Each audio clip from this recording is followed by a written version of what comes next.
Domestic violence और abusive relationship जैसे issue पर based Alia Bhatt starrer Darling's भले जो भी कहानी कहती हो या मैसेज देती हो, पर इंडस्ट्री में श्वेता तिवारी से लेकर रश्मि देसाई तक कई एक्ट्रेसेस ने इस इश्यू पर क्लियर मैसेज दिया है कि वुमेन को ऐसे अब्यूजिव रिलेशनशिप से हो जाना चाहिए आजाद। तो चलिए इस इंडिपेंडेंस डे पर आपको दिखाते हैं कि वो कौन कौन सी एक्ट्रेसेस हैं जिन्होंने अब्यूजिव रिलेशनशिप से पाई आजादी। आलिया भट्ट की recent release Darling's domestic violence पर अपने टेक की वजह से सुर्खियों में है, लेकिन डार्लिंग्स की रियल लाइफ की कहानी की तरह ही इंडस्ट्री की कई एक्ट्रेसेस डोमेस्टिक वायलेंस और अब्यूजिव रिलेशनशिप्स का शिकार रही हैं। फिर भले वो हों श्वेता तिवारी, दलजीत कौर, निशा रावल, मंदना करीमी और रश्मि देसाई। इन सभी एक्ट्रेसेस ने हिम्मत दिखाकर अब्यूजिव रिलेशनशिप से न सिर्फ आजादी ली, बल्कि उन सभी वुमेन के लिए एग्जाम्पल सेट किया जो अभी भी डोमेस्टिक वायलेंस का शिकार हो रही हैं। Okay, let me answer this.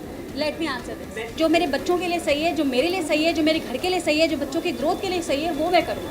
कसौटी एक्ट्रेस श्वेता तिवारी की मैरिड लाइफ 2 बार फेल हुई और हैप्पी मैरिड लाइफ की कसौटी पर खरी न उतरने पर श्वेता तिवारी ने अब्यूजिव रिलेशनशिप से निकलने की हिम्मत दिखाई।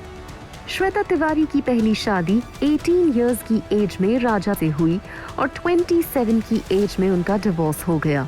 रीजन था डोमेस्टिक वायलेंस और abusive relationship. Reality is no more real. People are fake. फिर उनकी लाइफ में वही किस्सा दूसरी शादी में भी रिपीट हो गया, जिसके बाद उन्होंने अपने सेकंड हस्बैंड अभिनव कोहली से डिवोर्स लिया। डॉक्टर पलक तिवारी श्वेता तिवारी की फर्स्ट मैरिज से हैं। ये आदमी मुझे रोज पिटाई कर He held my hair and he pushed me on the wall. And then when the blood started flowing, I realized कि क्या हुआ है। तब तक he had already taken my गला and pinned me on the wall. निशा रावल और करण मेहरा की married life भी सेपरेशन पर पहुंच चुकी है, जहां निशा रावल अपने हस्बैंड पर मैन हैंडलिंग का आरोप लगा चुकी हैं। वहीं करण मेहरा ने भी रिसेंटली एक प्रेस कॉन्फ्रेंस बुलाकर निशा रावल के खिलाफ अपनी 1400 पेजेस की कंप्लेंट के बारे में बताया और कहा कि निशा रावल उनकी प्रॉपर्टी पर कब्जा कर चुकी हैं और उनके ही घर में किसी और के साथ रह रही हैं। I have submitted proofs worth 1400 pages.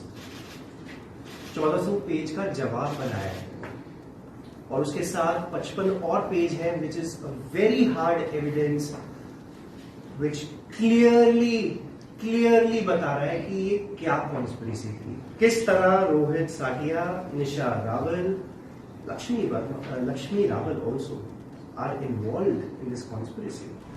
तो वहीं उत्तरन को स्टार नंदिश संधू के साथ रश्मि देसाई की मैरिज भी अब्यूजिव रिलेशनशिप की शिकार हो गई। शादी के 3 साल बाद नंदिश संधू से अलग होते हुए उन्होंने रिवील किया कि वो एक अब्यूजिव रिलेशनशिप में और नहीं रह सकती। मंदना करीमी की सेकंड मैरिज भी सक्सेसफुल नहीं रही। उन्होंने अपने लॉन्ग टाइम बॉयफ्रेंड गौरव गुप्ता से शादी की थी, लेकिन बाद में डोमेस्टिक वायलेंस और मेंटल टॉर्चर की कंप्लेंट दर्ज करवाई। दलजीत कौर और शाहीन भानोत की मैरिज भी डोमेस्टिक वायलेंस की वजह से डिरेल हुई। एक्ट्रेस दलजीत कौर ने हस्बैंड शाहीन भानोत के खिलाफ FIR की थी, जिसमें कहा गया था कि शाहीन भानोत ने दलजीत कौर का गला दबाने की कोशिश की। इन सभी एक्ट्रेसेस की मैरिड लाइफ के फेलियर का रीजन डोमेस्टिक वायलेंस और अब्यूजिव रिलेशनशिप ही था, लेकिन इन्होंने ऐसे रिलेशनशिप में रहने की बजाय अपने लिए आजादी चुनी।